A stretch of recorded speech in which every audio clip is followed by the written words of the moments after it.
Jake Paul just got canceled by Joe Rogan, and trust me, it's more epic than any of his podcasts. Jake, like every other human, has some dark, cringe-worthy secrets. You know, the kind that you bury deep down and hope no one ever digs up? But Joe Rogan went full archaeologist on Jake's life and dug up every single one of those skeletons. If these secrets are proved, Jake's hype, career, family, and fan base will be obliterated faster than his credibility. Half of the respect people had for him is already in the dumpster after he humiliated Mike Perry. And Joe Rogan just took the other half, shredded it, and fed it to the wolves. At first, Joe Rogan couldn't care less about this trash talker. He even gave Jake Paul a fair warning, but did Jake listen? Nope, he just kept running his mouth. But then, Jake Paul catapulted to new heights after his recent victory over Mike Perry. That's when Joe Rogan lost it. This bout wasn't just a win, it was Jake Paul planting his flag on the boxing map, declaring he's here to dominate. The knockout sent shockwaves through the boxing community, cementing Jake's status as a serious contender.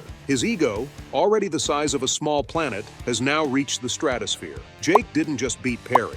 He made a whole circus out of it, taking every opportunity to humiliate his opponent in the aftermath. Post-fight, Jake's behavior was nothing short of a WWE performance. He taunted Perry like a schoolyard bully, making it clear that he considered the fight a walk in the park. He belittled Perry's skills, calling him a stepping stone on his path to boxing greatness. But the trash talk didn't stop there. Jake's got his sights set on legendary fighters like Mike Tyson, the baddest man on the planet. Jake's arrogance knows no bounds, and he's been relentless in his mockery. Jake Paul's social media has turned into a one-man show of overconfidence. He's constantly posting videos, tweets, and stories, bragging about his skills and taunting other fighters. His YouTube channel, which initially brought him fame, is now a platform for his boxing bravado, keeping him at the center of attention. He's strategically positioning himself as the most talked-about figure in boxing. And guess what? It's working like a charm. Jake's online presence has exploded. He's amassed millions of followers across platforms, all eager to see what outrageous thing he'll do next. His fight with Perry was watched by millions, and the aftermath drew even more attention. Jake's ability to generate buzz is unparalleled. He's not just a boxer, he's a master of self-promotion, leveraging his online persona to create a larger-than-life image. But let's not forget, it's not all just ego and social media clout. Jake Paul's recent performances in the ring have shown that he's got genuine skill. His knockout of Perry wasn't a fluke, it was a calculated display of power and precision. Yet it's his antics outside the ring that keep people talking. His mockery of Mike Tyson is a prime example. Jake has repeatedly challenged Tyson, making audacious claims about how he would fare against the boxing legend. He's called Tyson out on social media, in interviews, and even during press conferences. It's a bold move considering Tyson's reputation, but Jake thrives on controversy. He knows that provoking a legend like Tyson will keep him in the headlines. It seems pretty obvious to me that Jake Paul knew he couldn't handle a defeat from Mike Tyson. I mean, come on, it's Mike Tyson. Jake decided to soak up as much fame and attention as he could before the fight scheduled, and then, like a twist of fate, the news broke that Tyson had to postpone the fight due to health issues. The official statement said Tyson was dealing with severe ulcers, making it impossible for him to train or compete. Lucky break for Jake, right? He got the chance to fight another no-name boxer and stay in the limelight. And wouldn't you know it, Jake won that fight with a super sketchy TKO. But instead of basking in a humble victory, Jake took to social media within hours of Tyson's announcement, declaring himself unstoppable and on the hunt for a new opponent. During an Instagram live session that same evening, Jake boldly stated, "Mike Tyson's ulcers can't stop me. I'm unstoppable, and I will find another fighter to knock out." Not just a statement of intent, but a direct challenge to anyone doubting his determination to stay in the spotlight. Now, publicly ridiculing a legend like Mike Tyson? Most of us would think twice, but not Jake Paul. He also posted a tweet saying, "Tyson's scared of me," hiding behind ulcers because he knows he can't handle the heat. He even attached a meme mocking Tyson's health issues, showing Jake with a boxing glove punching away an ulcer. Jake's blatant disregard for Tyson's condition was seen by many as a total lack of respect, yet it only served to boost his controversial image. Jake's antics didn't stop there. During a press conference originally meant to promote his upcoming ventures, Jake spent a significant portion of his time discussing Tyson's postponement. He said, "I'm not waiting around for some old man to get better. The world wants to see me fight, and that's what they'll get." His dismissive tone towards Tyson,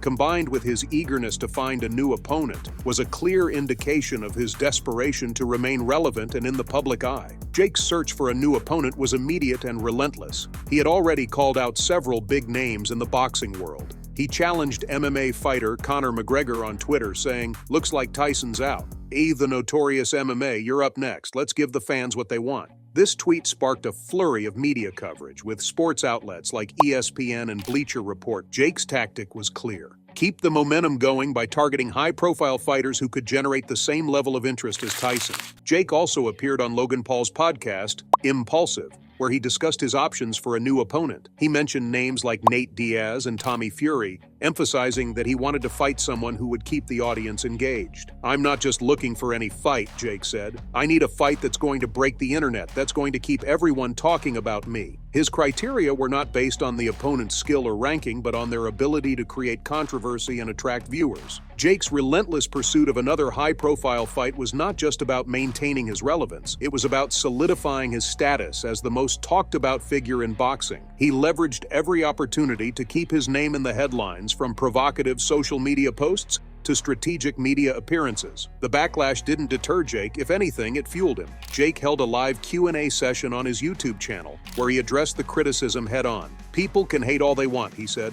"I'm here to fight and entertain. If that means stepping on a few toes, so be it." This defiant stance resonated with his core fan base, who admired his unapologetic approach and willingness to stir the pot. Joe Rogan is not one to sit back and watch the circus unfold. When it comes to Jake Paul's disrespectful antics, Joe Rogan jumped right in. During an episode of The Joe Rogan Experience, Rogan didn't hold back. "Jake Paul is crossing lines. This kid thinks he's invincible, but his attitude is going to get him in serious trouble," Rogan declared, clearly fed up. This wasn't Rogan's first rodeo with Jake. For months, he'd been throwing out warnings like candy at a parade, but Jake was too busy flexing and trash-talking to listen. Despite Rogan's repeated warnings, Jake Paul seemed completely unfazed. During an Instagram live session, Rogan had warned Jake, "Your arrogance is your downfall. There are things about you that, if revealed, could ruin you." Jake's response? Pure bravado. He laughed it off, dismissing Rogan's advice as old man talk. The very next day, Jake took to Twitter, mocking Rogan with, "Old man Rogan thinks he has dirt on me. Let him try. I'm untouchable." That tweet blew up, getting thousands of likes and retweets. Jake was riding high on his own hype, utterly dismissing any threats to his booming career. The tension between Rogan and Paul kept bubbling. Rogan dropped a cryptic bombshell on his podcast. "There are things about Jake Paul that the public doesn't know. If these things come to light, it could change everything," he hinted, sending the internet into a frenzy. Everyone was speculating about what Rogan might reveal, but Jake? He stayed cocky. In a TMZ interview, Jake shot back, "Rogan's trying to stay relevant by dragging my name through the mud. He's got nothing on me," with Rogan's fans eagerly awaiting the promised revelations. And then on a big day, in an episode that quickly went viral, Rogan revealed that Jake Paul's rapid muscle gain and unstoppable confidence were not natural. Jake Paul has been using steroids. That's the secret he didn't want anyone to know. Rogan announced he didn't stop there. Rogan detailed the specific steroids Jake had allegedly been using, like trenbolone and winstrol, explaining how they could massively boost muscle mass, strength, and recovery, giving Jake an unfair edge in the ring. Rogan wasn't just throwing out wild accusations, he brought receipts. Dr. Andrew Huberman, a renowned neuroscientist and frequent guest on Rogan's show, chimed in on the effects of these steroids on athletic performance. Anabolic steroids can drastically improve physical capabilities, but they come with serious health risks, Dr. Huberman explained. The suspicion of something fishy grew as more analysts started poking around Jake's matches. Boxing journalist Kevin Iole, writing for Yahoo Sports, pointed out that of Jake's last 5 fights, 4 ended in TKOs. The only KO was against Nate Robinson back in 2020, and let's be real, that was a total mismatch. "There's a pattern here that's hard to ignore," Iole wrote. "The consistency of TKOs suggests something more than just skill." Rogan's skepticism didn't fall on deaf ears. Former welterweight champion Paulie Malignaggi chimed in on the Fight Night podcast, saying, "When you look at Jake's fights, there's always something off. The TKOs, the way the refs step in, it feels orchestrated." Malignaggi's comments added more fuel to the fire, with many starting to wonder if Jake was enjoying some unfair advantages in the ring. Then came the bombshell accusations of referee bribery. Retired boxer Antonio Tarver openly accused Jake Paul of bribing referees to secure those TKO victories. "There's no way these refs are stepping in so early without a little nudge. Jake's got money and he's using it." Tarver claimed in an interview with Boxing Scene. Sure, he didn't have concrete evidence, but it sure got people talking. Despite the swirling allegations, Jake Paul has managed to keep his hands clean, at least on the surface. His tactics are as slick as they are suspicious. By maintaining a squeaky clean public image and carefully managing his dealings with officials, Jake has left no trail of incriminating evidence.